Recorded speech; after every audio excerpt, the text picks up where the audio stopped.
축복합니다. 축복합니다.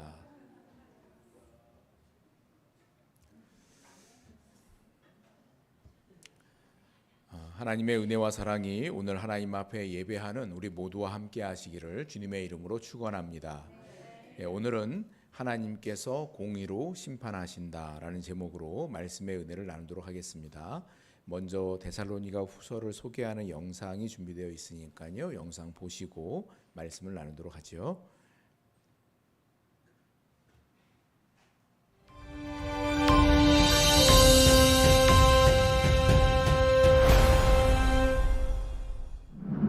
안녕하세요.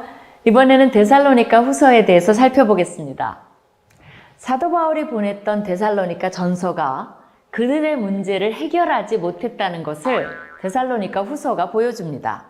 한마디로 데살로니가 후서는 종말에 대한 오해로 인해 생기는 고질적 문제에 대한 첫 처방이 약효를 발휘하지 못하자 내린 두 번째 처방이라고 할 수 있습니다. 데살로니가 후서는 전서를 쓴 후 적어도 1년 안에 답을 한 것으로 주 50년경에 쓰여진 것으로 보이며 사도 바울의 초기 서신에 속합니다. 갈라디아서, 데살로니가 전서 다음 후소의 순으로 쓰여진 것으로 보입니다. 편지를 통해 외적으로 그리스도인들에 대한 핍박이 갈수록 심해져 희생자들이 절망에 빠지고 있다는 상황을 알 수 있습니다. 그런 상황에서 바울의 서신을 빙자한 거짓 서신들과 잘못된 사상을 가진 사람들이 그리스도인이 당하는 고난이 점차 증가하는 것으로 보아 종말의 시기가 이르렀다고 믿게 하고 있었습니다. 한편 내적으로는 그리스도의 재림이 임박했다는 오해로 인해 그리스도인들이 당시 처한 자신의 삶을 회피하고 심지어 어떤 이들은 하던 일까지 그만두고 재림만 기다리는 상황이 데살로니가 전서를 쓸 때보다 훨씬 더 심해지고 있었습니다. 전서와 비교해 보면 그들을 향한 격려와 칭찬은 매우 짧습니다. 대신 미래에 있을 하나님의 심판 그리고 그 결과에 따라 주어지는 상급과 처벌에 대해 가르치면서 성도들이 핍박을 잘 이겨낼 수 있도록 동기를 부여합니다. 그리고는 종말에 대한 주제로 급하게 넘어가는데 그 이유는 도가 지나친 수준의 때이른 종말론적 기대와 흥분을 가라앉히기 위해서였습니다.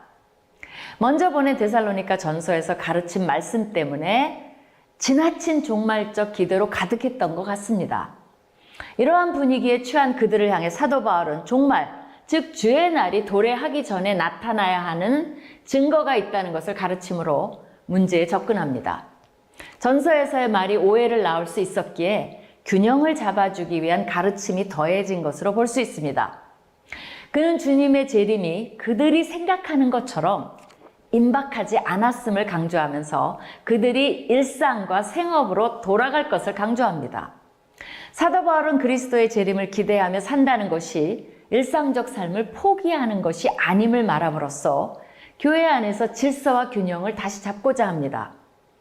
사도 바울의 어조도 전서에 비해 매우 강경합니다. 한 예로 데살로니가 전서 4장과 5장에서는 의무를 태만히 하는 사람들을 점잖게 꾸짖지만 후서 3장에서는 그의 말에 순종하지 않거든 그 사람을 지목하여 사귀질도 말고 그러하여금 부끄럽게 하라고 권하면서 매우 강하게 야단치는 것을 볼 수 있습니다.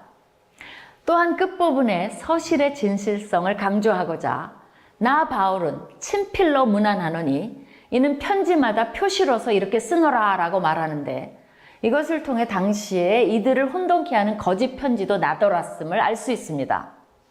초기 사도 바울의 개척교회 교인들도 종말론 때문에 많은 혼돈을 겪고 우왕좌왕했음을 볼 수 있습니다. 현대에도 종말론으로 교회들이 시끄러웠던 역사가 많습니다. 데살로니가 후서에는 그에 대한 오해들을 풀어줄 사도 바울의 정통적인 가르침과 지혜가 들어 있습니다. 네, 그림을 좀 보여주세요. 네.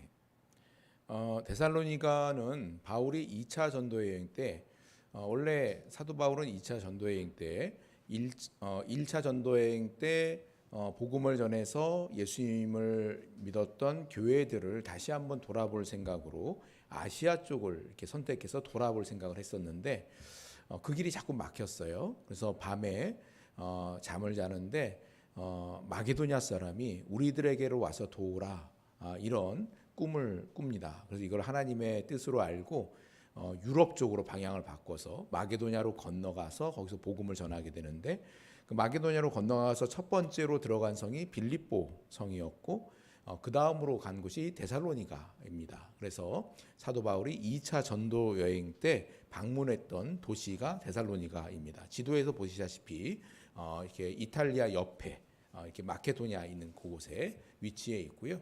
옆에 사진은 지금 현재 데살로니가 도시입니다. 데살로니가 항구의 모습이 위의 사진이고요. 아래 사진은 데살로니가 그 항구 뒤쪽에 있는 뒷산에 있는 그 바울 기념교회라고 1950년대 경에 설립된 그런 교회의 건물이라고 합니다. 그래서 함께 가지고 와봤어요. 모든 서신들이 그렇지만 데살로니가 후서도 그들이 처한 특별한 상황에 대한 그런 목회적인 가르침을 전하기 위해서 쓴 사도 바울의 편지입니다. 지금이야 저희들이 이렇게 성경 말씀을, 신구약 성경을 다 가지고 있으니까 우리가 당면한 문제나 상황이나 이런 거 있을 때 적절한 말씀들을 통하여서 어떤 우리의 생각이나 행동에 지침을 삼을 수가 있습니다만은 지난 시간에도 말씀드렸던 것처럼 또 영상에서 보신 것처럼 당시에는 아직 사복음서가 기록되지 않은 시기이고, 또 아까 영상에서는 데살로니가가 세 번째로 기록된 서신인 것처럼 이렇게 표현을 합니다만은, 또 어떤 학자들은 데살로니가 전서가 가장 먼저 기록된 신약 성경, 가장 먼저 기록된 바울 서신이다, 이렇게도 보거든요. 그러니까 데살로니가 전서 기록되고 그 다음에 한 1년 이내에 데살로니가 후서가 기록되어져 있기 때문에 교회 입장에서는 사실은 이게 정확한 지침들이 없었던 거예요. 그래서 무슨 일이 벌어지거나 어떤 상황들이 생기거나 이러면 이거 어떻게 해야 되지? 라는 그런 의문들이 생길 수밖에 없죠. 그러니까 사도 바울이 즉각적으로 그런 거에 응답을 해줄 수가 없었기 때문에 편지를 보냈고, 그 편지가 오늘 사도 바울의 바울 서신으로 저희 성경에 이렇게 들어와 있는 겁니다. 당시 데살로니가 교회는 크게 세 가지 어려움이 있었던 것으로 보입니다. 첫째는 데살로니가 교회가 당시에 박해를 당하고 있었습니다. 사도 바울이 이들이 당하는 핍박과 박해에 대해서 전서와 후서에서 여러 번 언급을 합니다. 우리 후서 1장 4절 말씀을 같이 읽어보겠습니다. 그러므로 너희가 견디고 있는 모든 박해와 환난 중에서 너희 인내와 믿음으로 말미암아 하나님의 여러 교회에서 우리가 친히 자랑하노라. 데살로니가 교회는 설립된 지 얼마 안 된 신생교회입니다. 요즘 우리말로 하면은 이제 개척교회, 개척된 지 얼마 안 된 교회예요. 근데 이들은 초기부터 박해를 당해왔고, 이들이 당하는 고난의 상황은 데살로니가 전서를 보낼 때보다도 더 심해진 것처럼 보여집니다. 그러니까 더 어려움 가운데 처해 있었던 거죠. 또 둘째로 거짓 교사들의 문제가 있었어요. 우리 후서 2장 1절과 2절을 읽어보겠습니다. 형제들아, 우리가 너희에게 구하는 것은 우리 주 예수 그리스도의 강림하심과 우리가 그 앞에 모임에 관하여 영으로나 또는 말로나 또는 우리에게 받았다 하는 편지로나 주의 날이 이르렀다고 해서 쉽게 마음이 흔들리거나 두려워하거나 하지 말아야 한다는 것이라. 자, 이 거짓 교사들은 주의 날이 이르렀다, 그러니까 주님의 재림이 이미 임했다라는 거짓된 가르침을 유포하는 자들이었습니다. 그런데 이들이 어떻게 그런 거짓된 가르침을 전했냐면 영으로나, 그러니까 내가 지난밤에 기도하다가 계시를 받았어, 주님이 오셨대, 뭐 이렇게 얘기하는 거죠. 또는 말로나, 사람들에게 말로 막 전하는 겁니다. 주님이 곧 재림하신대, 내일 오신대, 다음 달에 오신대, 막 이렇게 얘기하는 거죠. 또는 우리에게 받았다는 편지로나, 사도 바울이 보낸 편지가 아닌데 마치 사도 바울이 보낸 편지인 것처럼 거짓 사인을 해가지고 사도 바울에게 내가 편지를 받았는데 주님의 재림이 임박했대, 뭐 이런 식인 거죠. 이렇게 주의 날이 이르렀다고 그렇게 유포하는 사람들이 있었는데, 이런 가르침에 대해서 사도 바울은 마음이 흔들리거나 두려워하지 말아라, 이렇게 경계를 하고 있습니다. 그리고 재림이 실제로 일어나기 전에 있어야 할 일들에 대해서 설명하는데 그게 데살로니가 후서 2장의 내용들입니다. 그리고 세 번째로 게으른 자들의 문제가 있었어요. 우리 데살로니가 후서 3장 6절을 한번 읽어보겠습니다. 형제들아 우리 주 예수 그리스도의 이름으로 너희를 명하노니 게으르게 행하고 우리에게서 받은 전통대로 행하지 아니하는 모든 형제에게서 떠나라. 자, 이들은 사실 데살로니가 전서에서도 등장을 하거든요. 이 게으른 자들에 대한 얘기가요. 근데 이미 이 종말이 임박했다라는 생각 때문에 직장 생활도 하지 않는, 일상을 사는 것을 아예 그게 뭐가 필요해 이렇게 생각을 하고 다 직장도 안 다녀, 학교도 안 다녀 하면서 그렇게 아무것도 하지 않는 그런 사람들의 문제가 교회에 있었던 얘기예요. 주님이 곧 오신다는데 나가서 뼈 빠지게 일하는 게 무슨 의미가 있어? 이렇게 생각하고 직장도 그냥 다 사표내버린 거죠. 사도 바울이 이들에 대해서 데살로니가 전서에서는 조용히 자신의 일에 힘쓰는 자들이 되라 이렇게 권면을 합니다.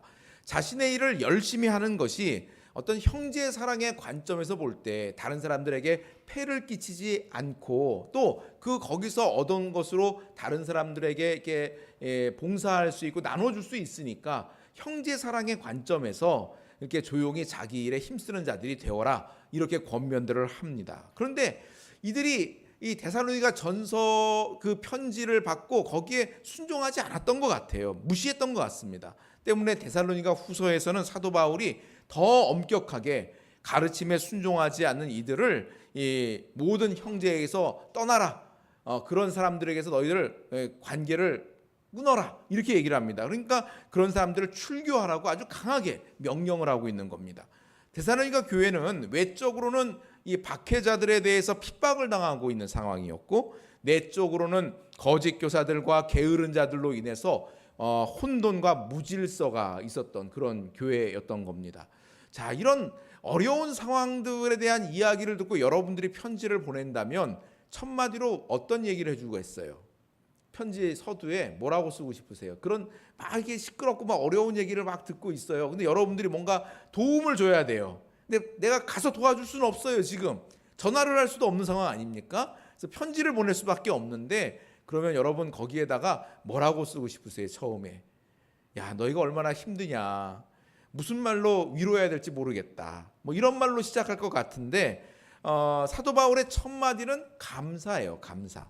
우리 3절과 4절을 같이 읽어보겠습니다. 형제들아 우리가 너희를 위하여 항상 하나님께 감사할지니 이것이 당연함은 너희의 믿음이 더욱 자라고 너희가 다 각기 서로 사랑함이 풍성함이니 그러므로 너희가 견디고 있는 모든 박해와 환난 중에서 너희 인내와 믿음으로 말미암아 하나님의 여러 교회에서 우리가 친히 자랑하노라. 데살로니가 교회의 상황이 어렵고 힘든 것은 사실인데 그런 상황을 지금 교회 성도들이 이제 개척된 지 얼마 안 됐어요. 그러니까 믿은 지 얼마 안 된 사람들인 거죠. 그렇죠? 신앙생활 시작한 지 이제 1년도 안 된 사람들인 거예요. 그런데 그런 모든 상황들을 인내함으로 이들이 더욱 견고한 믿음의 사람으로 자라가고 있다는 거예요. 또 서로를 향한 사랑이 더욱 풍성해져 가고 있다는 거예요.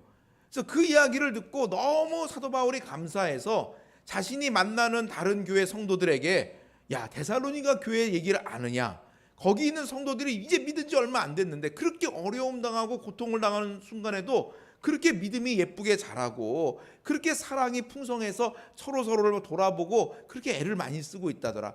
그 얘기를 듣니 내가 너무 감사하다. 이 얘기를 하고 있는 겁니다.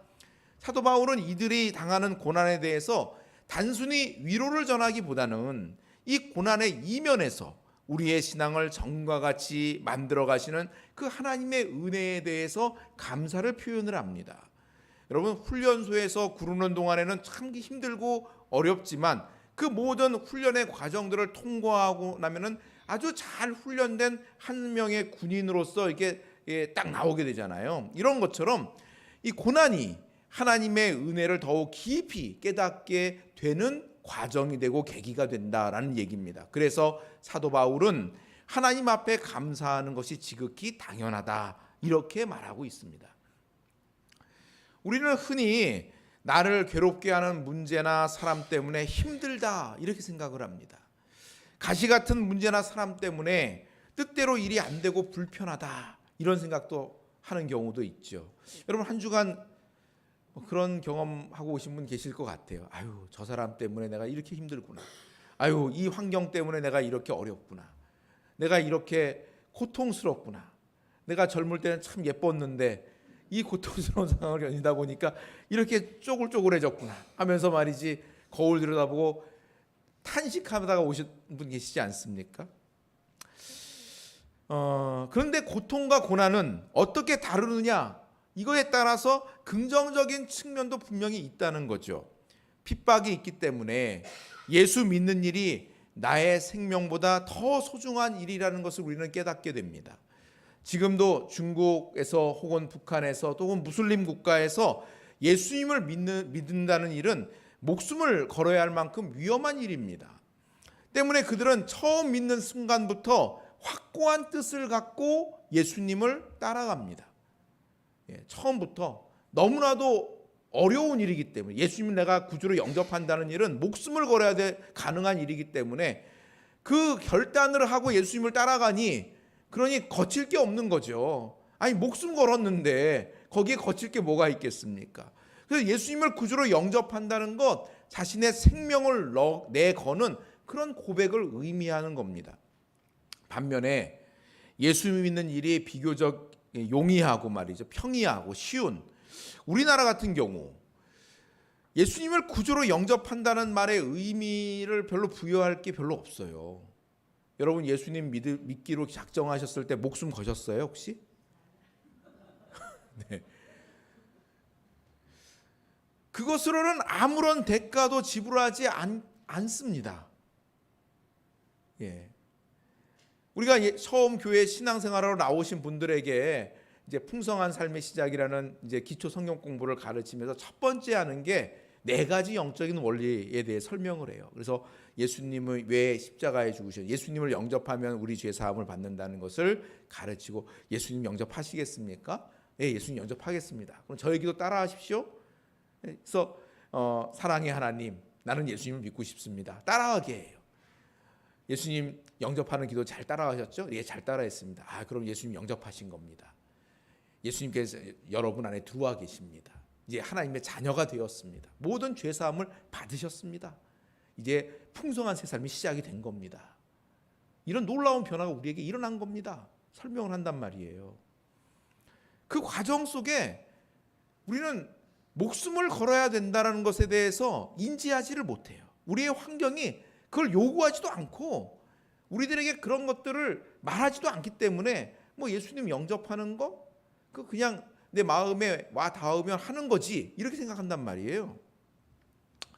그래서 그렇게 쉽게 영접을 하다 보니 마치 부침개 뒤집듯이, 언제 그랬냐는 듯이 아무렇지 않게 신앙 고백을 뒤집을 수 있어요. 심지어 오래 신앙 생활을 하면서도 하나님의 말씀과는 상관없이 살아갈 수 있어요. 오늘 저와 여러분들이 이런저런 뉴스 속에서 비리와 부정한 사건들을 접하는데, 거기에 기독교인들이 깊이 관여되어 있다는 소식을 들을 때마다 얼마나 불편하고 부끄러운지 모르겠어요. 그들의 신앙 고백과 삶이 아무런 연관이 없는 것처럼 보여지는 것도 핍박이 없다는 것이 반드시 좋은 것만은 아닌 것 같구나, 그걸 입증하는 증거가 아닐까, 이런 생각을 해봅니다. 또 거짓된 가르침의 도전으로 인해서 이 참 진리가 무엇인지가 선명해집니다. 우리가 예배 때마다 고백하는 사도신경, 전능하사 천지를 만드신 하나님 아버지를 내가 믿사오며,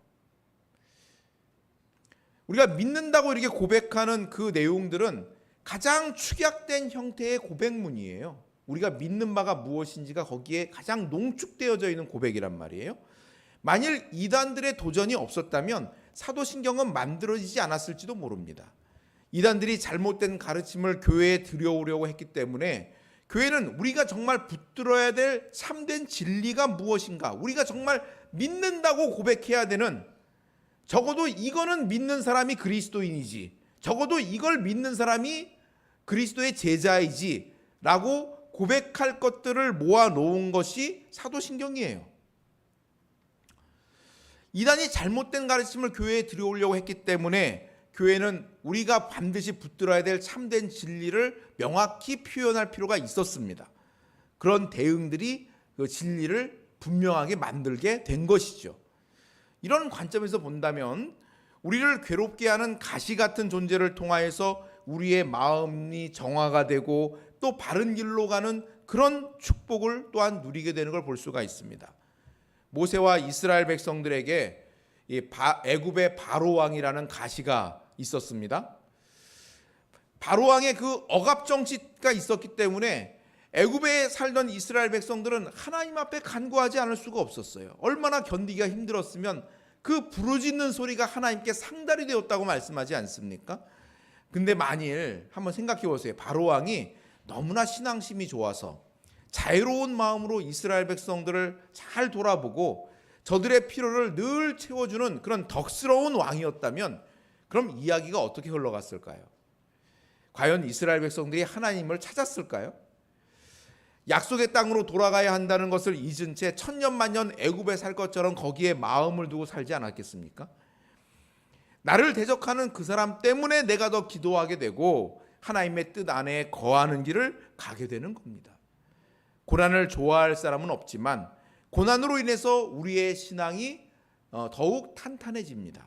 뜨거운 풀무불에 들어간 금에서 불순물이 제거되는 것처럼 고난은 우리의 신앙에서 불순종의 독소들을 제거해 버립니다. 바울은 여기서 한 걸음 더 나가요. 그래서 세상에서 고난당하는 일들이 우리가 하나님의 나라에 합당한 자라는 것을 입증하는 증거다, 이렇게도 이야기를 합니다. 우리 5절을 같이 읽어보겠습니다. 이는 하나님의 공의로운 심판의 표요 너희로 하여금 하나님의 나라에 합당한 자로 여김을 받게 하려 함이니 그 나라를 위하여 너희가 또한 고난을 받느니라.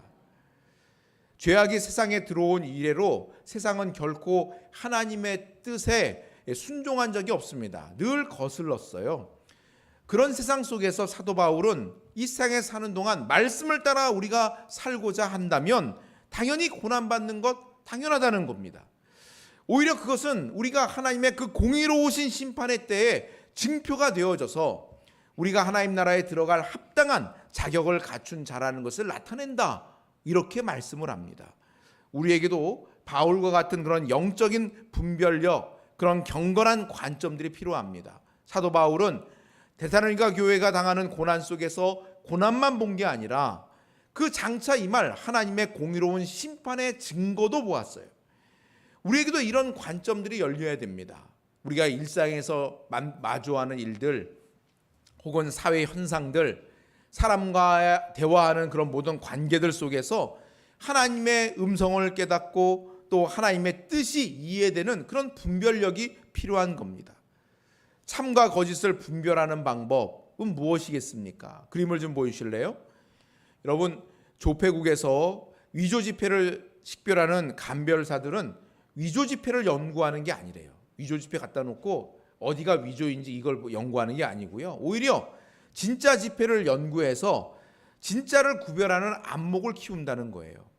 진짜를 가까이 하면 위조 지폐가 섞여 있을 때 그것을 쉽게 구별해 볼 안목이 생기는 겁니다.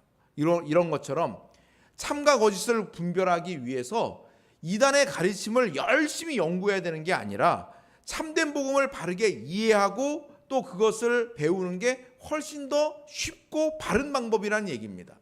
이단을 연구하느라 많은 시간을 들이는 것보다 참된 복음이 무엇인지, 말씀을 어떻게 듣고 읽고 공부하고 암송하고 묵상하는지 알고 실천하는 것이 훨씬 좋은 방법이라는 얘기입니다.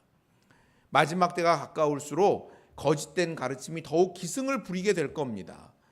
사람을 통하여서 혹은 유튜브를 통하여서 여러분 그 온라인상에서 얼마나 거짓된 가르침들이 많이 올라오는지 몰라요.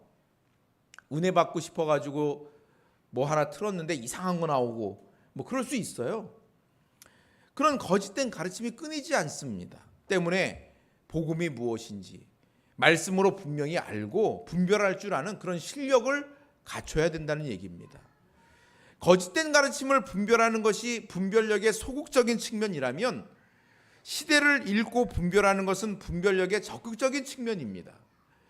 성도는 이단의 가르침만 분별하는 정도가 되어서는 안 되고요. 내가 살고 있는 이 시대가 어떠한 시대인가 말씀으로 분별할 줄 알아야 된다는 얘기예요. 마태복음 16장 2절과 3절을 한번 읽어보겠습니다. 예수께서 대답하여 이르시되 너희가 아침에 하늘이 붉고 흐리면 오늘은 날이 굳겠다 하나니 너희가 날씨는 분별할 줄 알면서 시대의 표적은 분별할 수 없느냐. 예, 우리가 날씨를 보면서 아이고 날씨가 이제 가을로 접어드는구나. 아침 저녁으로 제법 선선해졌네. 이제 곧 가을이 오는구나. 정말 날씨가 여름은 이제 가고 있구나. 분별하잖아요. 근데 시대의 표적은 분별하지 못하느냐? 예수님이 책망하시는 내용입니다. 여러분, 우리는 이 시대를 분별하면서 살고 있습니까? 과연 세상에서 유행처럼 행해지는 일들이 또 습관처럼 용납되는 일들이 의미하는 바가 무엇인가? 하나님의 말씀에 비추어서 분별하십니까? 그림을 좀 보여주세요. 분별력은 성숙함의 표시입니다. 어린아이는 분별력이 없죠. 그래서 좋은 사람인지 나쁜 사람인지 분별하지 못하고 유괴범을 쉽게 따라갈 수 있습니다. 아유, 얘 날씨 덥지? 아저씨가 아이스크림 사줄게. 우리 저기 좀 갔다 올까? 그럼 네 하고 손잡고 따라 나와서죠. 분별력이 없어서 그래요. 어른은 그렇지 않습니다. 선한 사람과 악한 사람을 분별하여 경계할 줄을 압니다. 앞으로 나아가야 할 때하고 되어가는 일들을 관망해야 될 때를 분별할 줄을 압니다. 이처럼 분별력은 성숙한 사람에게서 나오는 그런 열매인 겁니다. 또 보여주실래요? 또 분별력은 세계관과 가치관에 따른 분석력입니다. 우리는 누구나 세계관을 가지고 삽니다. 이 세계관은 자라오면서 부모님으로부터 혹은 다른 어른들로부터 선생님으로부터 살아오면서 배워왔던 것들, 또 경험적으로 느껴왔던 것들, 이런 것들이 총합되어져 가지고 우리가 생각하는 방식과 구조를 갖춥니다. 일종의 안경 같은 거예요. 빨간색 안경 쓰면 세상이 빨갛게 보이고 검정색 안경 쓰면 세상이 검게 보이고 하는 것처럼 이 세계관의 틀을 가지고 우리는 내가 당면한 사건과 여러 가지 일들을 분석하고 이해하고 수용하거나 거절하거나 이렇게 하는 겁니다. 기본적으로 우리에게는 내세가 있느냐 없느냐 이 측면에서 크게 세계관이 구별이 됩니다. 하나님의 나라가 있느냐 없느냐. 내세가 없고 이 땅에서의 삶이 전부라고 생각하는 사람은 어떻게 해서든지 자신의 욕망과 즐거움과 안녕을 위해서 살고자 애쓸 겁니다. 반면에 이 땅에서의 삶이 전부가 아니라 천국과 지옥이 있고 죽음 다음에는 하나님 앞에서 심판을 받는다는 것을 믿는 사람은 결코 이 땅에서의 삶만을 추구할 수가 없습니다.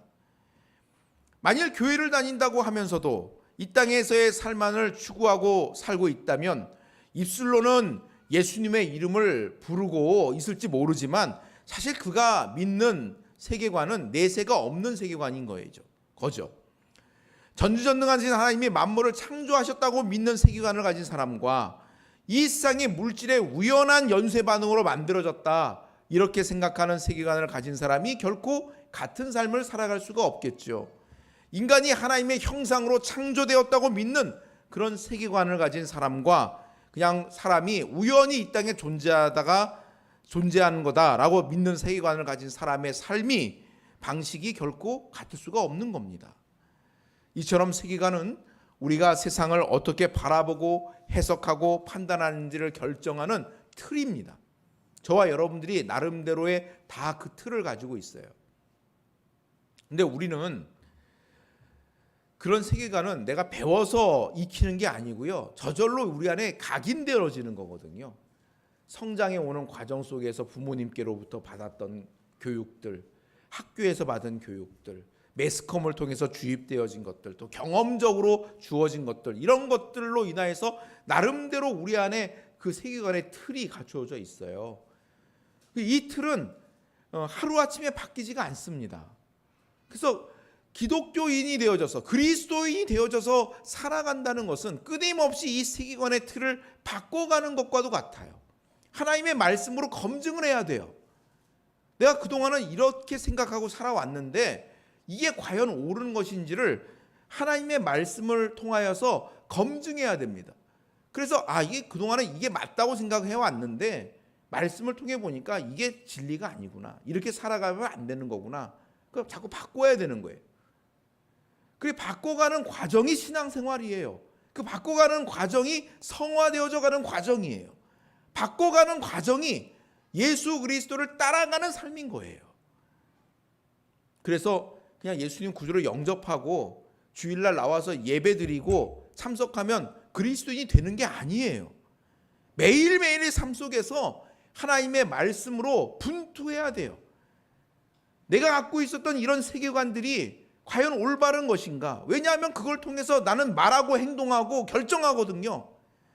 잘못된 틀을 가지고 살아가면 잘못된 말을 하게 됩니다. 잘못된 생각을 하게 됩니다. 잘못된 행동과 결정들을 하게 됩니다. 그러니 나는 예수님 믿는다고 말은 하지만 정작 세상에서 살아가고 결정할 때는 엉뚱한 방식으로 그렇게 살아갈 수가 있어요. 끊임없이 바꾸어가고 다듬어가고 만들어가는 그런 일들을 하나님의 말씀에 기초해서 해야 된다는 얘기인 겁니다. 사도 바울은 고난의 시대에서 하나님의 공의로우신 심판의 표를 보았어요. 다른 사람들은 어떻게 고난을 피할 수 있을까? 어떻게 이 위기 극복할 수 있을까? 이런 생각만 할 때에 하나님의 공의로운 심판이 곧 있다는 것을 분별할 줄 아는 그런 영성이 우리들에게도 필요한 겁니다. 신문을 읽으며 뉴스를 읽으며 무엇을 판단합니까? 말씀과 기도라는 이 은혜의 통로가 밑거름이 되어져서 분별력이 있는 그런 성숙한 성도로 자라갈 수 있기를 주님의 이름으로 축원합니다. 우리 6절로 9절까지를 함께 읽어보겠습니다.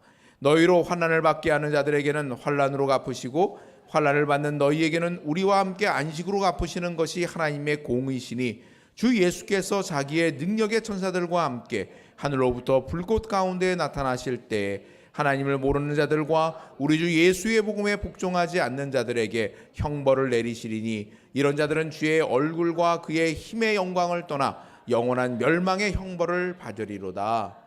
아멘. 장차 하나님께서 공의로 세상을 심판하실 때가 올 겁니다. 그때 하나님께서는 복음으로 인해서 고난당하는 자들에게는 안식으로 갚으시고 하나님을 알아가기를 거부하고 복음에 순종하지 않은 자들에게는 환난으로 갚으신다라고 말씀을 합니다. 그러나 하나님의 이 공의로우신 심판이 강조하고자 하는 것은 그동안 교회에 고난을 끼쳤던 그런 사람들에게 보복을 하겠다. 그게 거기에 강조점이 있는 게 아니라 결국 복음이 참되다는 것이 입증된다는 것이고 주님께서 영광을 받으신다는 바로 거기에 강조점이 있는 겁니다. 말씀을 정리합니다. 결국 오늘 말씀이 우리에게 강조하는 것은 복음 앞에 신실한 신앙을 지키고자 하는 자는 언제든지 고난을 피할 수 없다는 것, 그걸 이야기합니다. 그런데 이 고난은 단지 우리를 괴롭게 하는 것으로 그치지 않고 우리의 마음과 생각을 연단하여서 굳건한 믿음의 사람으로 자라가게 하고 풍성한 사랑의 사람으로 성장하는 밑거름이 된다고 말씀을 합니다. 또한 복음으로 인한 고난을 인내할 때에 그건 우리가 하나님의 그 부르심을 받은 하나님의 백성이라는 증거가 되고 장차 하나님 앞에서 참된 안식과 영광을 나타내는 표가 될 것이다 라고 말씀을 합니다. 그러니 어떻게 살라는 얘기예요? 고난 앞에서도 말씀을 따라 사는 삶을 게을리하지 말라는 얘기입니다. 또한 말씀을 지켜가는 과정 속에서 어려움을 당한다 해도 뒤로 물러가지 말고 주님을 의지하여 인내하고 승리하라는 얘기입니다. 평강의 하나님께서 이와 같은 신실한 믿음의 백성들을 기억하시면서 능히 이기도록 도우실 것이기 때문인 겁니다. 도우시는 주님을 의지하여서 말씀을 힘써 살아가는 저와 여러분들이 다 될 수 있기를 주님의 이름으로 축원합니다. 아멘. 우리 찬송가 228장 찬양하시면서 성찬식 진행하겠습니다.